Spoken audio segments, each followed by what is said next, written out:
This is what Donald Trump really thinks of war-zone London.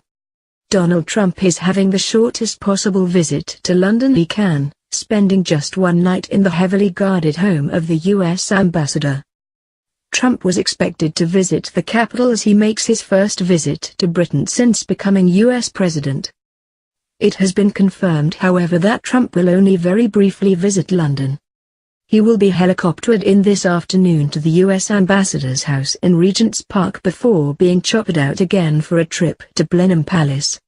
The U.S. president also won't be meeting the Queen at Buckingham Palace, instead meeting her at Windsor Castle. And judging by Trump's comments on London, you can see why he seemingly wouldn't want to spend time in the UK capital.t. Trump had made a series of ill-informed comments about London, criticizing crime rates and the threat of terrorism. He also targeted the Mayor of London Sadiq Khan on Twitter. His strangest comments, however, came earlier this year as he spoke at a pro-gun rally in the US.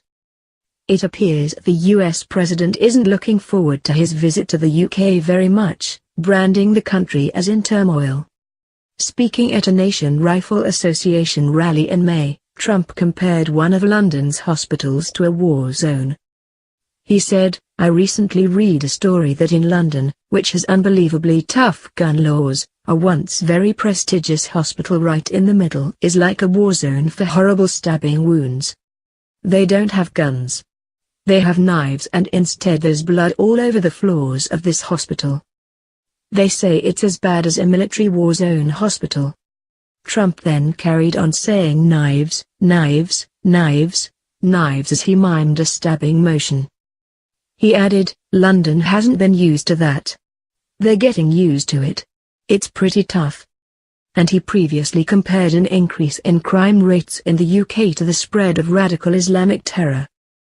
It is unclear where Trump got his information from, but the US president is known for making misleading or exaggerated statements. Trump's attacks on the mayor came after the London Bridge terror attack. Selectively quoting him after he urged people to remain calm, Trump blasted him on Twitter. He said, "At least 7 dead and 48 wounded in terror attack, and Mayor of London says there is no reason to be alarmed." The mayor's spokesman blasted the tweet as ill-informed and taken out of context. Trump's trip is penciled in as a working visit and not a state visit. He will have a one-to-one meeting with Theresa May on Friday before meeting the Queen for the first time. After his short stint in Britain, he will then head to Finland for a summit with Russian leader Vladimir Putin. The US president has already said he expects his meeting with Putin to be the easiest part of his trip to Europe.